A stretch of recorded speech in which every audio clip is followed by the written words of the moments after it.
Hey guys, and welcome to another video. So I did a little live recording for a band at Metalworks at Camden's Underworld on Sunday night using the Behringer UMC1820 and my little Macbook Air, and it went pretty well considering we didn't really get time to do a proper setup. Here's the resulting recording in Logic. There was only 8 inputs on the Behringer, so obviously only 8 tracks could be recorded from the front of house console. So what we got is kick, snare, and then here is the rest of the kit in stereo, including the hats, overheads and toms, although the snare is picking up some hi-hat as well. Bass, and then that's the guitar track, originally just recorded to the one track. But what I've done is I've copied the guitar to a second track where I've put a stereo guitar rig on to spread it out, and I'm blending the two together. Okay, so originally it was just one guitar track recording, but I've doubled it up. And then the 2 vocals, and that's your lot. Okay, and I'll give you a little burst. I've done a very rough mix just to sort of make it sound a little bit better, but it needs a lot more work. This is what we got. Haze all in my brain. Let the things just don't seem the same. Acting funny, honey, but I don't know why. Excuse me while I kiss the sky. Haze, yeah, all of Etc. Okay, so a lot more work to do on that. I've got to mix it properly, but it's not sounding bad for a rough recording. Anywho's, let me show you the setup of the venue now. I took a bit of footage on my mobile phone. Let's check that out. So here we are at the Underworld in Camden, and we're going to do a live recording. So here's the main console, Soundcraft Vi2000. So we're taking there's 9 auxiliary outputs. We're taking 8 of them out there. That's the XLRs you can see plugged in there.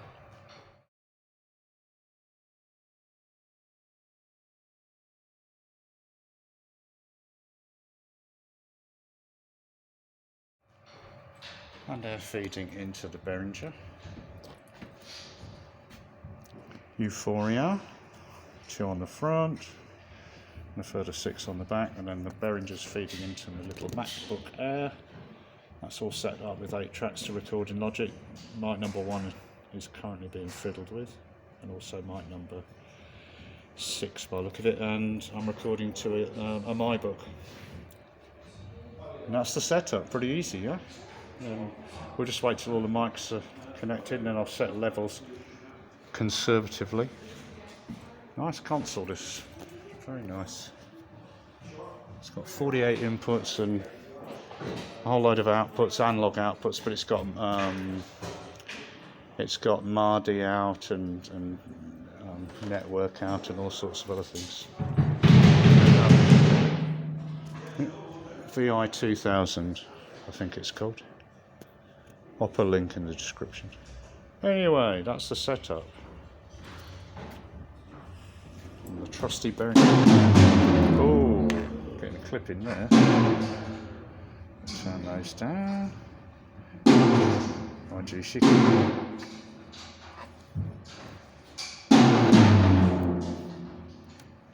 I can put a pad. Remember, all these inputs have a pad as well.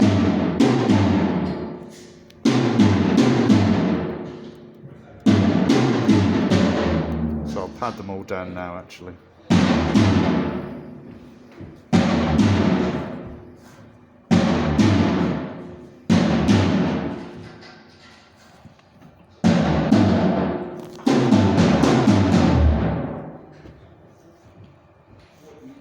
Yeah, I've got a very hot signal coming in then.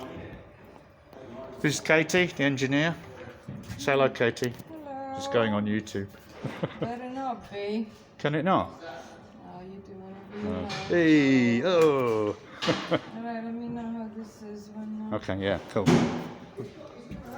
Okay, I'm going to go and check a few things now. See ya.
show.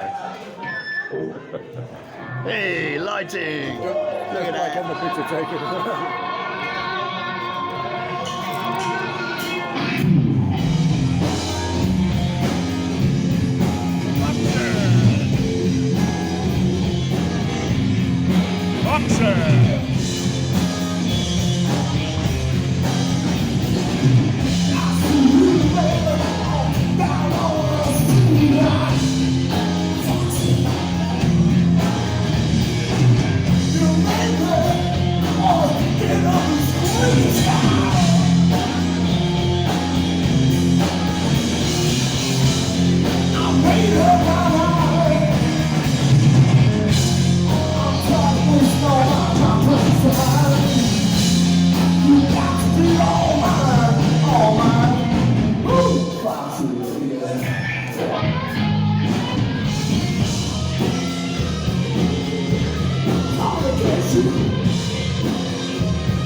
Yeah, so there you go. That's the setup at the venue. Now, one thing to note, if you're doing this kind of live recording off a console, front of house console at a venue, it's very, very important to set your input levels very conservatively. Okay? So that you're well under clipping. And that way, if anybody, particularly the drummer, decides to do a really loud break on the drums, louder than he or she did during any of the sound checking, you're not going to overload the inputs and get terrible digital clippy distortion. Alrighty? So it's really important to set conservative levels. And there you go, the UMC1820 from Behringer. It's great in the studio, and it's great to take out and do some location recording with 8 inputs maximum. And as long as the front of house mixer at any venue has got sufficient outputs to feed the inputs of the Behringer, and the engineer's willing to work with you a bit, you're good to go. And obviously, if you added the Behringer ADA 8200 ADAT rack to the UMC1820, you then have 16 Midas preamp inputs to work with, and you can do even bigger recordings. But this was just done with 8. Anyway, I'll just give a quick burst of that track that was in the video, Foxy Lady. As I said, it's about 20% mixed at the moment, and this is it so far. It sounds okay for a real quick. I mean, we've got 24 hours notice for this, man. You know what I mean? Here we go.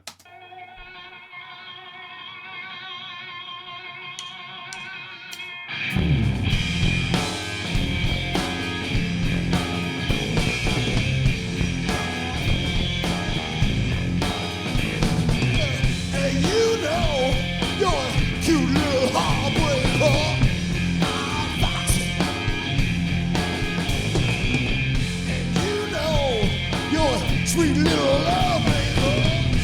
Oh, Foxy. Wanna take you home. I won't do you no harm, baby. Gotta be all mine. Ooh, Foxy. Foxy, yeah. And there was a couple of videographers there filming using pretty high-end Panasonic pro cams. So there'll be some video footage, and this will be the soundtrack. I'll probably end up editing the video as well, actually, because I've created and edited 2 videos for some of these musicians in this band, because some of them are in another band as well. So I've done a couple of video edits for them in the last month, which I'll give you a little demo of. Actually, look, I'll play them now. Here we go, because I do a bit of video editing, you know what I'm saying?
that one was actually a nightmare to mix. I mixed the audio for it because look at the drum kit.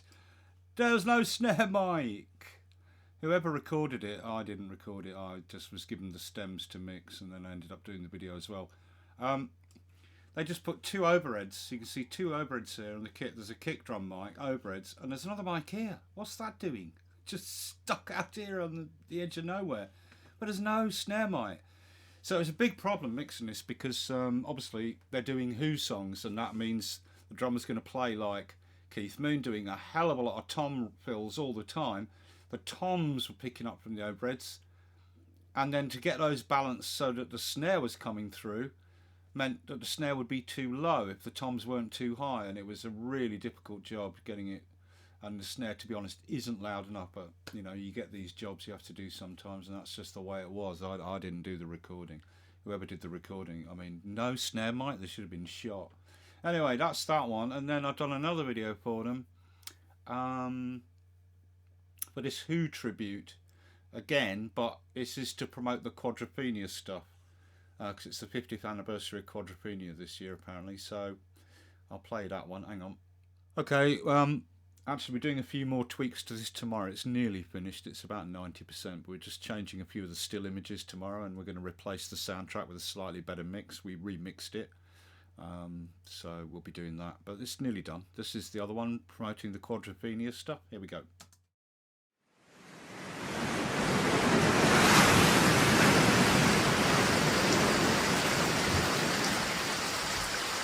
Can you see the real me? Can ya? Can ya?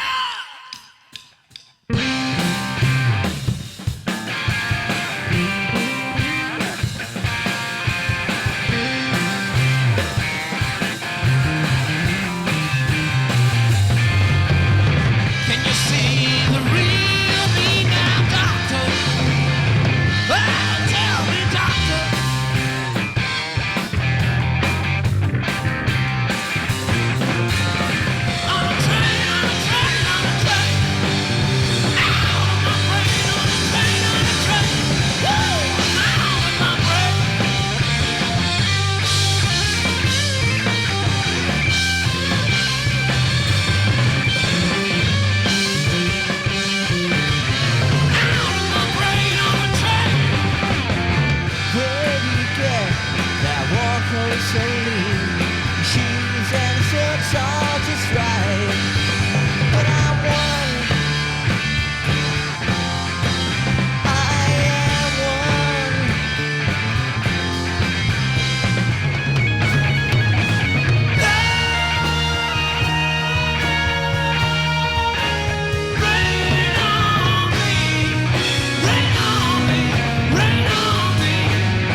Thank you very much. Thank you.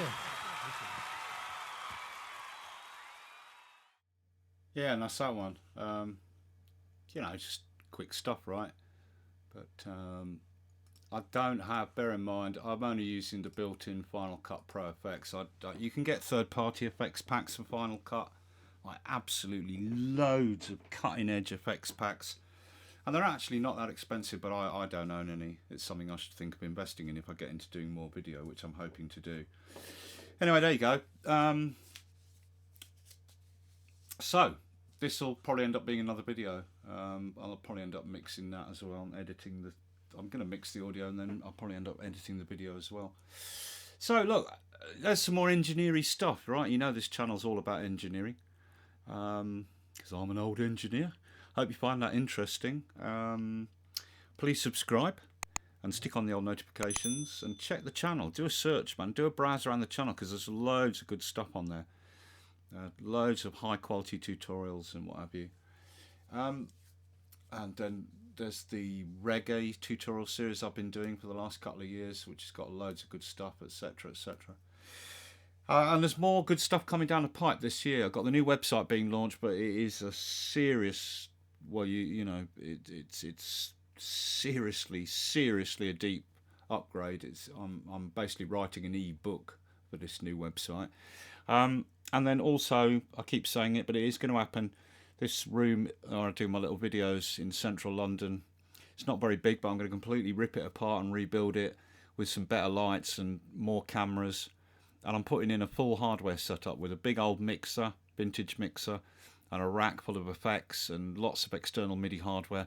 And then we're going to start doing loads of interesting videos on integrating external MIDI with DAW setups, different ways to do it, looking at much more hardware stuff. I'm going to be starting to do a full-on college quality sound recording foundation course in video format, but that I'm going to have to charge. Subscribers only can view it, but it is going to be way cheaper than spending thousands a year to go to a college to learn it, and I promise you it will be probably better than what you'll get in anything other than the top music technology colleges costing thousands a year. Because I've taught this subject going back years in schools, colleges, adult and youth education establishments, etc, etc. I've set up sound recording facilities and structured courses for London education authorities and all sorts of stuff. Yeah, so I know my stuff and I'm pretty good at teaching it. So, you know, if you're interested in that, stay tuned because that will be kicking off this year. Okay, so yeah, get subscribed, get the old notifications on, and I hope that's interesting. And I'll see you for more videos soon.